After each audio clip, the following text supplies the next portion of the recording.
తనని భర్తగా నేను అంగీకరిస్తాను. తనతో కాపురం చేస్తాను. ఒక 3 నెలలు మనం కలిసి ఉందాం.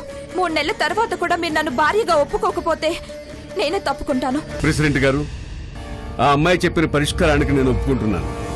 ఆ అమ్మాయి నా మనవడు 3 నెలలు కలిసి జీవిస్తారు. ఆ తర్వాత వాళ్ళ ఇష్టం. ఆ ఇంటికి వెళ్ళి అందర్నీ నాశనం చేయగల శక్తి నీకే ఉంది. కానీ మీ అక్క అశక్తురాలే, అమాయకురాలు. అదేమీ చేయలేదు. ప్లీజ్ అమ్మమ్మా, ముందు నేను చెప్పేది విను. అక్కని బలవంతంగా మనం ఇక్కడ ఉంచడం వల్ల ఉపయోగం లేదు. తనకో ఛాన్స్ ఇచ్చినట్టుగా అక్కడికి పంపిద్దాం. నేను కూడా వెళ్ళి ఈ 3 నెలలు అక్కని ఏ విధంగానూ అక్కడ పొసుకున్నట్టుగా చేస్తాను. ఆ ఇల్లంటే అక్కకి అసహ్యం పుట్టి 3 నెలలలోపే తిరిగి మన ఇంటికి వచ్చేలా చేస్తాను. ఇంకెప్పుడు ఆ ఇంటి ఊసెత్తకుండా చేస్తాను.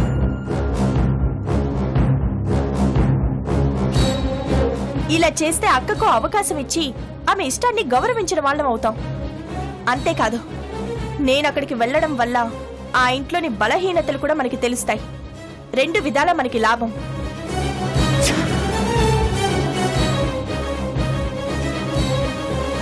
ఇలా చేస్తే అక్కకు అవకాశం ఇచ్చి తన ఇష్టాన్ని గౌరవించిన వాళ్ళం అవుతాం. అంతేకాదు, నేనక్కడికి వెళ్లడం వల్ల ఆ ఇంట్లోని బలహీనతలు కూడా మనకి తెలుస్తాయి. 2 విధాలా మనకి లాభం. భేష్, అనుకున్నానే నీ దగ్గర ఇలాంటి ఆలోచన ఏదో ఉందని ముందే అనుకున్నాను. కానీ ఆవేశపరచుకోలేక అరిచాను. మంచి పథకమే ఆలోచించావు. మీ అక్క కోరిక తీరుతుంది, మనకు శత్రువు రహస్యాలు తెలుస్తాయి. కాకపోతే మనం కాస్త జాగ్రత్తగా ఉండాలి. కాస్త కాదు, చాలా జాగ్రత్తగా ఉండాలి. అసలే అది మనతో ఆజన్మ వైరం ఉన్న ఇల్లు. పైగా ఆ బంగారాజు నీపై ప్రేమతో తాళి కట్టలేదు, పగతో కట్టాడు. పంచాయతీలో కూడా 3 నెలల కాపురంతోనే అతను నిన్ను వదిలించుకునే ఉద్దేశంతోనే ఉన్నాడని నేను విన్నాను. కాబట్టి నువ్వు జాగ్రత్తగా ఉండాలి. అతను ప్రతి చిన్న విషయానికి నిన్ను బాధ పెట్టొచ్చు, కానీ నువ్వు భూదేవంత ఓర్పుతో ఉండాలి. ఎట్టి పరిస్థితుల్లోనూ సహనాన్ని కోల్పోవద్దు. ఎంత పెద్ద తప్పైనా అతన్ని క్షమించు. వాడెంత చిన్న తప్పు చేసినా సరే దాన్ని మీ అక్క దృష్టిలో పెద్ద తప్పుగా భూతద్దంలో చూపించు. క్షమించడానికి తప్పుగా సృష్టించు. వాడంటే మీ అక్కకు అసహ్యం పుట్టాలి. అతనంటే అసహ్యం పుట్టినా సరే అణుచుకుని అభిమానంతో ఉండు. చిన్నపిల్లాడు దారి తప్పి నడుస్తున్నప్పుడు ముందు పిల్లాడి దారిలోనే వెళ్ళి వాడి చెయ్యి పట్టుకుని మన దారిలోకి తెచ్చుకోవాలి. నువ్వు కూడా నీ భర్తని మెల్లగా నీ దారిలోకి తెచ్చుకో. వాడు నడిచే చెడ్డ దారిలోనే వాడిని వెళ్ళనివ్వు. ఎట్టి పరిస్థితుల్లోనూ వాడు సరైన దారిలో నడవకూడదు. అవసరమైతే వాడిని మరింత చెడ్డ దారిలో నడిపించే బాధ్యత నీదే.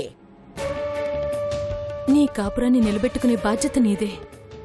నీ భవిష్యత్తు నీ చేతుల్లోనే ఉందమ్మా. వ్యసనపరుడైన భర్తల్ని కాపాడుకొని సంసారాన్ని చక్కదిద్దుకున్న పతివ్రతలు ఎంతో మందున్నారు. వాళ్ళందరి ఆశీస్సులు నీకుంటాయి. కాపురానికి వెళ్లే ముందు కన్నతల్లి చెప్పాల్సిన మాటలివి. కాని నిన్ను కష్టాల్లోకి పంపిస్తూ చెప్తున్నాను. నీకు ధైర్యం ఇచ్చిన దేవుడే నీకు దిక్కు. ఇంతకు మించి ఏమీ చెప్పలేను.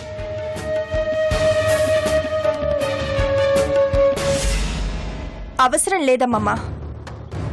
ఇంతకు మించి నువ్వు చెప్పాల్సిన పని లేదు. నాకంతా క్లారిటీగా ఉంది. హామీ ఇస్తున్నాను. అక్కతోనే వెళ్ళి అక్కతోనే తిరిగొస్తాను. ఆ పూచి నాది. సత్య, నిజంగా నువ్వు నా నమ్మకాన్ని నిలబెట్టి ఆయుధానివే. నాకు చాలా గర్వంగా ఉంది. బెడ్ బట్టలు సర్దుకో.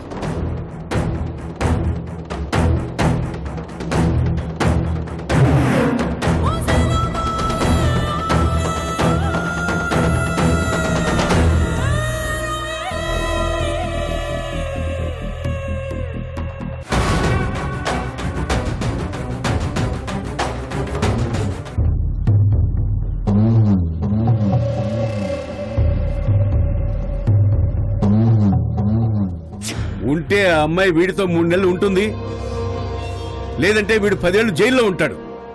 ఏం కావాలో మీరే తేల్చుకోండి.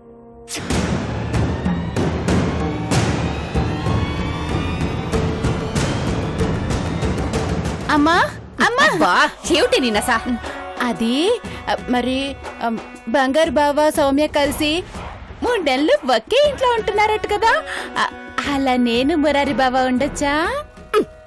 నీ మొహానికి అదొక్కటే తక్కువ. ఏయ్, ఇప్పుడు తన మొహానికి ఏం తక్కువైందని విసుక్కుంటున్నావు? నా విసుగు కోపం దాని మీద కాదు, మీ మీద. ఇదిగో నాన్నని కోపడ్డావంటే కొరికేస్తా. నా మీదెందుకే కోపం? నేనేం చేశాను? ఏం చేయలేదనే కోపం. హాయిగా బంగారు గాడికి మన తింగర బుజ్జికి పెళ్లి చేసేద్దామంటే లాజిక్ మీనింగ్ అని నా మాట వినలేదు. అబ్బా, ఇప్పుడు ఏమైందే? ఏమైందా? వాళ్ళిద్దరినీ కాపురం చేయమని పంచాయతీలో తీర్పిచ్చారుగా. ఆ తీర్పుతో మనకేంటి నష్టం? నష్టం కాక లాభమా? అనవసరంగా సౌమ్య సగం ఆస్తి తన్నుకుపోతుంది. ఇటు చూస్తే ఈ మురారిగాడు మన పిల్లను చేసుకుంటాడో లేదో అని అదొక టెన్షను.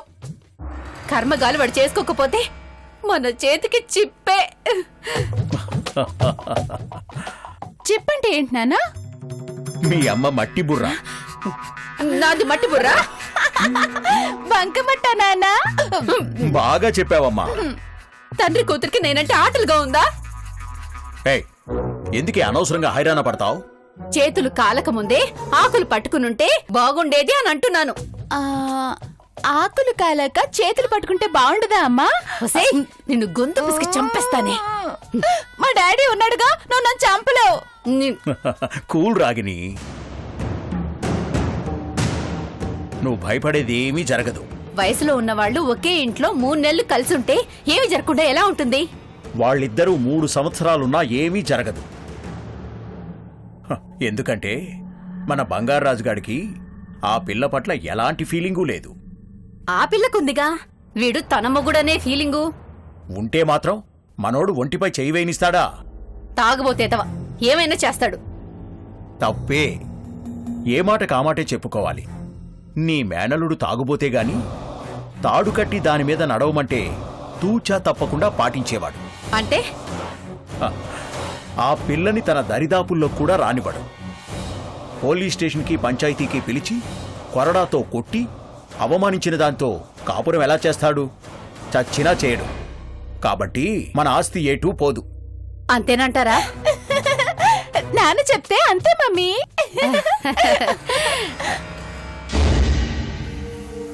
మరి మురారిగాడి పరిస్థితి? దాని గురించి ఆలోచిస్తున్నాను. వాడి మ్యాటర్ మన వైపు నుంచి కాకుండా దీని వైపు నుంచి లాక్కు రావాలి.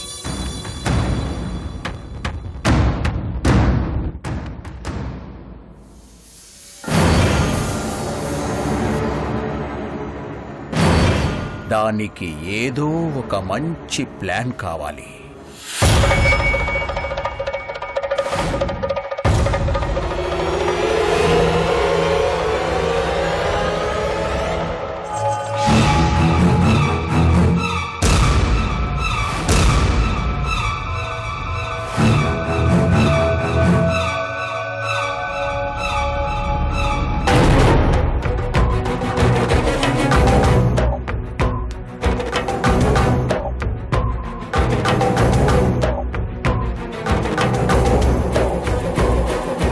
ఇంకా ఏంటి చూస్తున్నావు?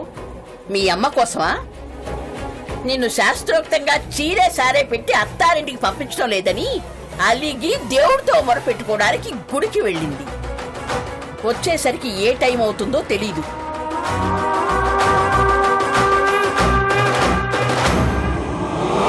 అప్పటిదాకా నువ్వు ఎదురు చూస్తూ కూర్చుంటే రాహుకాలం వర్జం రాకముందే నా కోపం వస్తుంది. నా శత్రువు ఇంటికి నేను కాపురానికి పంపుతున్నానన్న ఆలోచన ఇంకా నన్ను దహించకముందే నువ్వు నా కళ్ళ ముందు నుంచి వెళ్ళిపోవాలి. లేదంటే ఆ మంటల్లో నువ్వు కూడా మాడి మసి అయిపోతావు. వెళ్ళు. అక్క పద.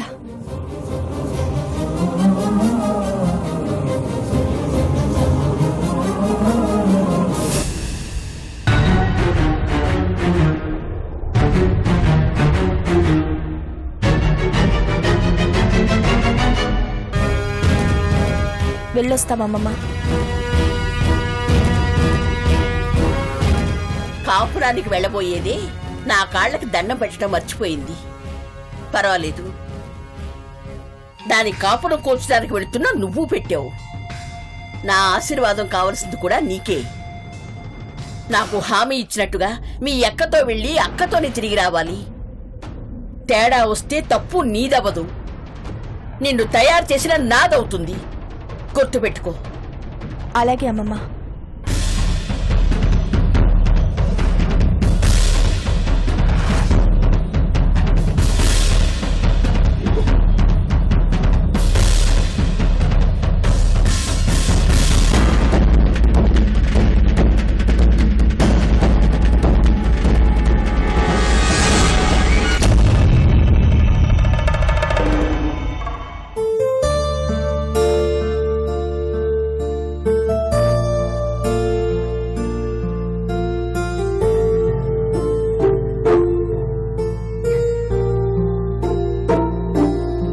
ఏంట్రా ఏం చేస్తున్నావు?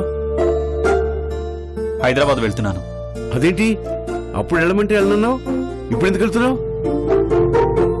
నాకు ఇక్కడ ఉండాలని లేదు. సిటీకి వెళ్ళి ఎగ్జామ్స్ ప్రిపేర్ అవుతాను తాతయ్య.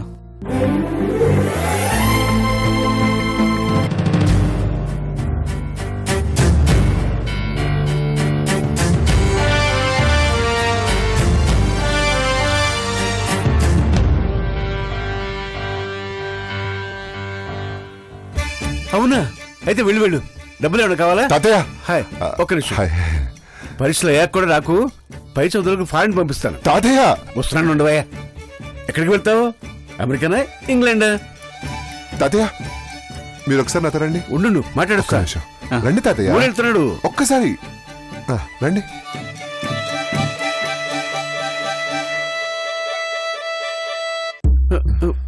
వాడిని పంపించేస్తా. పదండి పదండి, రండి కూర్చోండి కూర్చోండి. ఏంటి ఏంటి చెప్పు. ఏంటండి మా నాన్న ఎందుకు దూరంగా పంపిస్తున్నారు? మర్చిపోయానయ్యా. మురారి కన్నా మనవడని చేస్తూనే ఉండిపోయా. నీ సంగతి వదిలేశాను, క్షమించు మనవడా. మా నాన్నగాని సిటీకి వెళ్ళిపోవాలి, మిమ్మల్ని ఎప్పటికీ నేను క్షమించను. మరి వాడు బ్యాగ్తో బయలుదేరుతున్నాడు, వాడిని ఎలా ఆపడం? అది నేను చూసుకుంటాను, మీరు ఇక్కడే ఉండండి, అక్కడికి రావద్దు, సరేనా?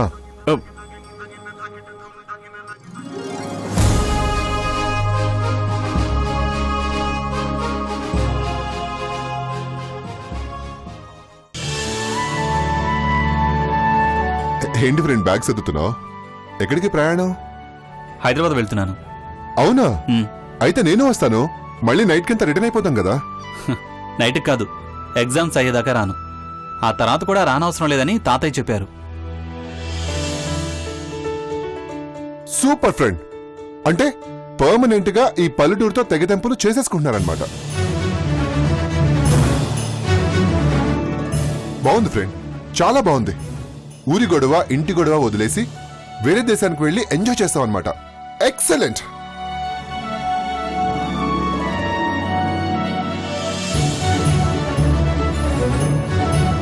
అన్నీని కాపాడదామని సిటీ నుంచి స్పీడ్ గా వచ్చి కాపాడకుండానే వెళ్ళిపోవటం మరీ బాగుంది.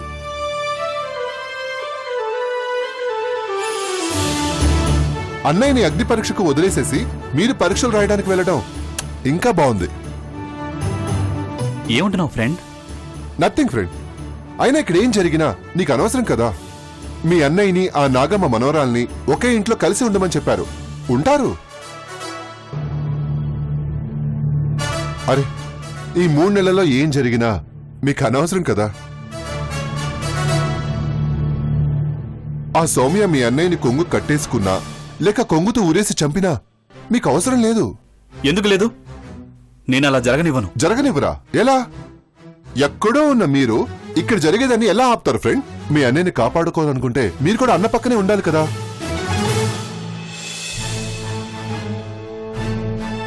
ఆ నాగమ్మ తీరు నచ్చక, ప్రెసిడెంట్ తీర్పు నచ్చక, పరీక్షల నెపంతో మీ అన్నయ్యని ప్రమాదంలో నెట్టి వెళ్తున్నారు. వెళ్ళండి. లేదు, నేనెక్కడికి వెళ్ళను. అయ్యో, నా వల్ల మీరు మనసు మార్చుకోదు, వెళ్ళండి. నీ వల్ల కాదు, మా అన్నయ్య కోసం ఆగుతాను.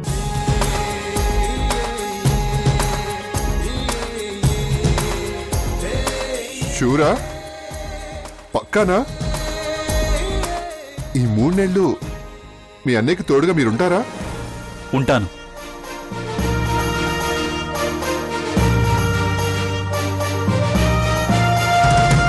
ఆ కుటుంబం నుంచి మా అన్నయ్యని నేను కాపాడుకుంటాను. That's great. డన్.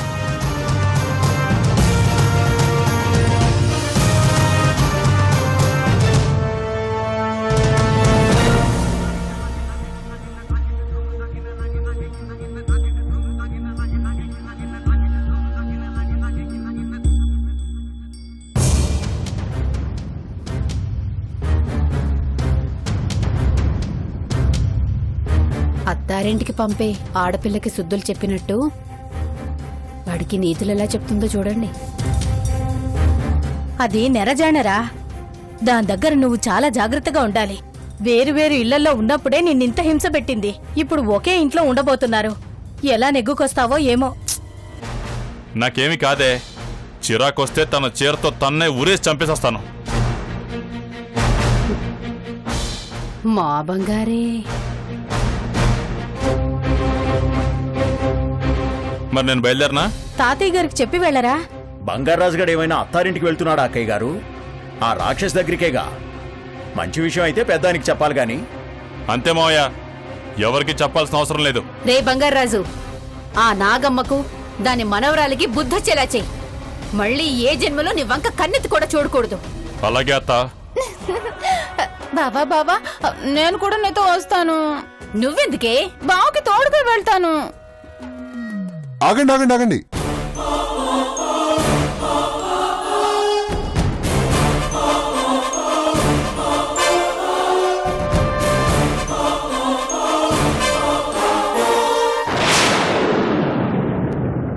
మీ పెద్ద బావకి తోడుగా వెళ్లాల్సింది నువ్వు కాదు కృష్ణవేణి, మీ చిన్న బావ మురారి.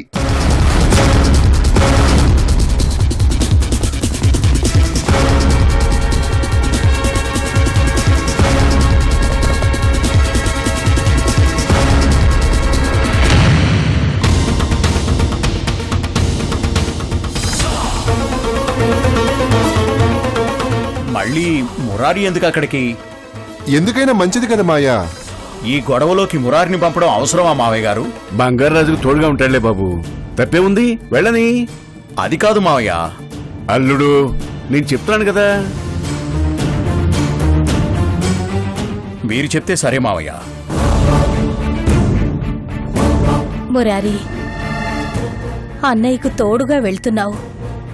అన్నయ్యని క్షేమంగా తీసుకొచ్చే బాధ్యత నీదేరా. సరేనమ్మా. Boss, car ready.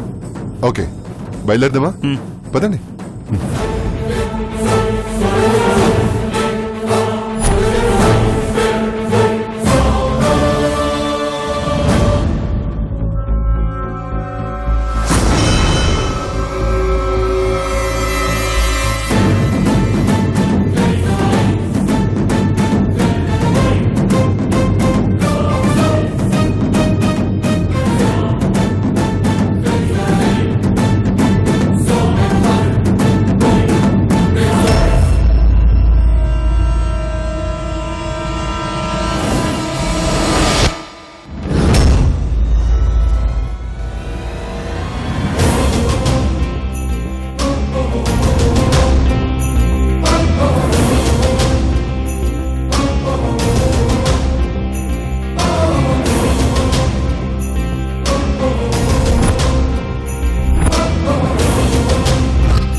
చూసి చాలా బాధపడ్డాను.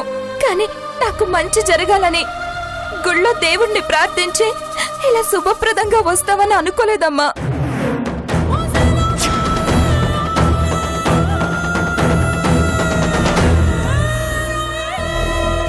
పసుపు కుంకాలు లేని దాన్ని నేను ఎదురు రావటం నీకు శుభం ఎలా అవుతుంది?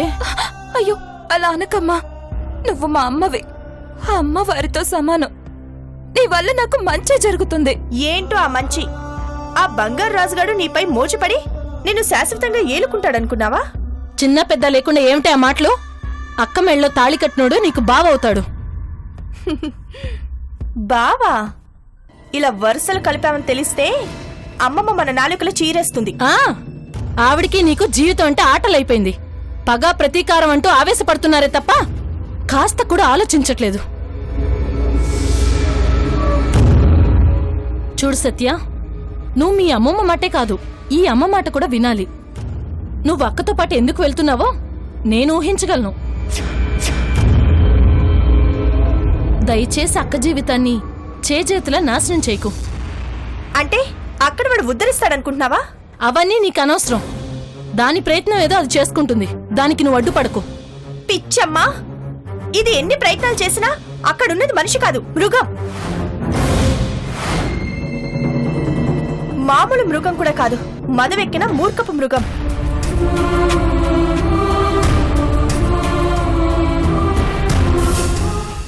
అతను మారిపోయి మీ అక్కని భార్యగా అంగీకరించే పరిస్థితి వస్తే మాత్రం దానికి నువ్వు అడ్డుపడకూడదు.